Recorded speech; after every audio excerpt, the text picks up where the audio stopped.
नमस्कार मित्रांनो, आपण महाराष्ट्रामध्ये बऱ्याच शेवगा शेतकरी मित्रांच्या प्लॉटला व्हिजिट करत असतो।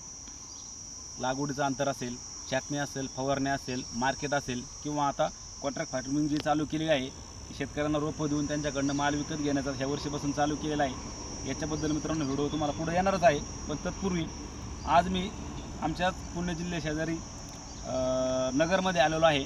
तर नगर ते दौंड रोडला खंडाळा हे गाव आहे आणि या गावामध्ये हे मुळे काका आहेत। त्यांचं मूळ गाव तसं पाहिलं तर कर्जत साईडचं आहे आणि त्यांचा मुलगा या ठिकाणी हॉटेल व्यवसाय करत असताना आजही त्यांनी अर्धा एकरमध्ये जी शेवग्याची लागवड केलेली आहे। सर आपल्या प्लॉटवरती पण आले होते एक 8 दिवसापूर्वी आणि त्यांनी सांगितलं की आता आपल्या प्लॉटला पण आणि व्यवस्थित मार्गदर्शन करा, काय अडचणी असतील तर आम्हाला याच्यातून एक मार्ग काढा। पण या ठिकाणी आल्यानंतर आहे ना मित्रांनो, हे दाखवा इकडे की प्लॉट आहे ना त्यांनी खरंच अतिशय व्यवस्थितपणे असा डेव्हलप केलेला आहे। अशा प्रकारे सध्या याला पाणी कमी पडलेलं आहे या इकडे आणि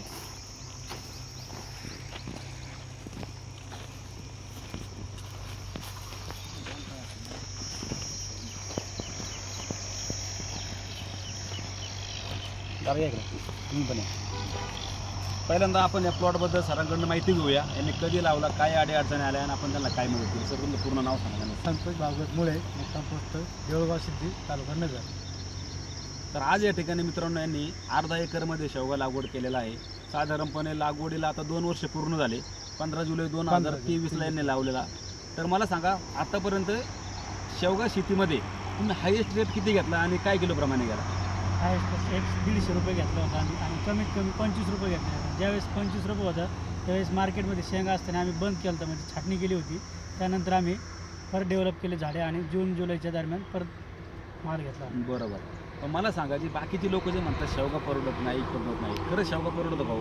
शेवगा परवडतं, पण त्या डोक्याने घ्यावं लागतं, कारण कंटिन्यू शेतीतच आणि थोडा अभ्यास पण करावा लागतं। नुसतं इकडे हां शेतीचा पण थोडा अभ्यास करावा लागतो आणि सगळं लक्ष देऊन फवारणी वगैरे, खत वगैरे व्यवस्थापन करावं लागतं। आणि शेवगा शेती ही अतिशय उत्तम शेती आहे आणि जे आपण म्हणतो ती परवडत नाही ते परवडते आपल्याला। पण कसं आहे लोकांना लगेच पाहिजे, म्हणजे जे पैसे पाहिजे असतात त्याच्यातून ते लगेच पाहिजे, पण त्याच्यासाठी थोडा संयम घ्यावा लागतो। पैसे पण भेटतात, उत्पन्न पण निघतं, पण त्यासाठी थोडं थांबावं लागतं।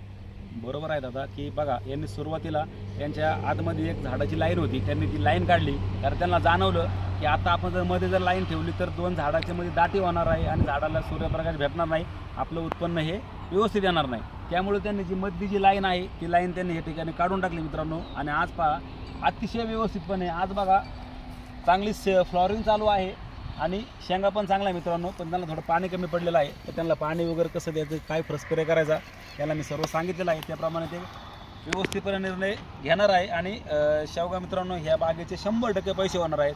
आजही पहा मार्केटमध्ये पाठीमागच्या एक 10-15 दिवसापूर्वी 20 रुपये 15 रुपयापर्यंत जे मार्केट आलेलं होतं ते कालपासून पहा तुम्ही जळगाव असेल, कोल्हापूर असेल किंवा मुंबई असेल या ठिकाणी पहा 40 ते 45 रुपये किलो मित्रांनो मार्केट गेलेलं आहे। मी काय म्हणत असतो की एका महिन्यामध्ये जर शेवग्याला बाजार येत नसेल तर आपण त्याच्या व्यतिरिक्त बाजार आपण शेवगा काढून आपण जास्त उत्पन्न कसं घेता येईल किंवा जास्त बाजारामध्ये कसं मित्रांनो सापडता येईल याचा प्रयत्न करणं हे आपल्याला गरजेचं आहे। आता मला सांगा की आपण देऊळगाव सिद्धीवरनं इथपर्यंत आल्यानंतर मी बाग पाहिला, खरंच बाग एकदम छान आहे। तर मला सांगा तुम्ही याच्यामध्ये समाधानी आहात का बाकीच्या पिकापेक्षा? भरपूर समाधानी सर। आता मागच्या वर्षी मी काय केलं हे मला एकदम योग्य वाटल्यामुळे माझी गावाकडे शेती कर्जत चालू केली, तर तिथं मी आता 1.5 एकरचा प्लॉट लावणार आहे आणि आत्ता परत पाऊस जूनमध्ये परत 1.5 एकर प्लॉट लावणार आहे। म्हणजे आता त्यांना थोडी तरी चटक लागली की बाकीच्या पिकापेक्षा बाबा कांद्याचं कसं आहे मार्केट कधी अपडाऊन असतंय किंवा किती निघेल काय गॅरंटी लागत नाही, तसं याला एकदा लागल्यानंतर 8 ते 10 वर्ष मित्रांनो याला परत काढता येत नाही। छाटला की परत येतो, साहजिकच आहे। पहिल्या वर्षी छाटल्यानंतर उत्पन्न थोडं कमी निघतं, पुढच्या वेळेस जसं त्याचा स्टम मजबूत होईल, खोड मजबूत होईल, फांद्या होईल आणि आपल्या स्वतःला जरा त्याचा अनुभव होईल। अनुभव आल्यानंतर आपण हे करत असतो मित्रांनो। तर आज पाहता माझ्या मते 200 झाडं या ठिकाणी आहेत, प्रत्येक झाडाला कमीत कमी 20 ते 25 किलो माल आहे। आता कसा गुणाकार कसा करायचा हे काय तुम्ही ठरवा, कारण आजही 40 रुपये मार्केट आहे। इथून पुढे तुम्हाला सांगतो की मार्केट हे 40, 70, 80, 100, 150 पर्यंत मार्केट जात असतं।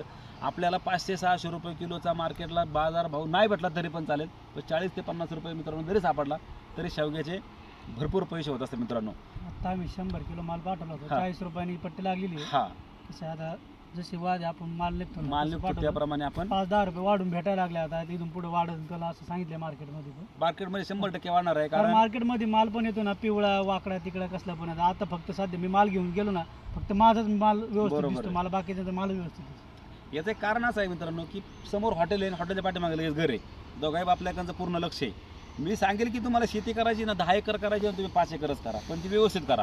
आपल्याला त्याचं मार्केटचं नियोजन जमलं पाहिजे, आपल्याला त्याला फवारणी करता आली पाहिजे. बाकीचे अनावश्यक ते आतवरील स्प्रे असतील किंवा खतं असतील, तुमचे आतवरील तण व्यवस्थापन असेल हे, आणि स्वतः म्हणजे याच्यामध्ये आपल्याला याची आवड असणं गरजेचं आहे. आवड असेल मित्रांनो तरच तुम्ही शेतीमध्ये उतरा, मग ती शेती कोणतीही असो.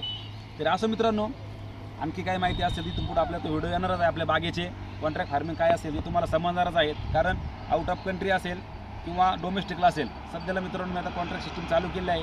ज्या शेतकऱ्यांना नवीन लागवड करायची आहे त्या शेतकऱ्यांना त्यांच्या प्लॉटवर जाऊन मार्गदर्शन, आणि ज्या शेतकऱ्यांनी अगोदर बाग लावलेला आहे तर त्यांना आपल्याकडे जर माल द्यायचा असेल तर त्यांनी माझ्याशी कॉन्टॅक्ट करा, प्लॉट बुक करून घ्यावा, जेणेकरून आपला माल मित्रांनो योग्य भावामध्ये मी विकत घेण्याचा प्रयत्न करेन. धन्यवाद.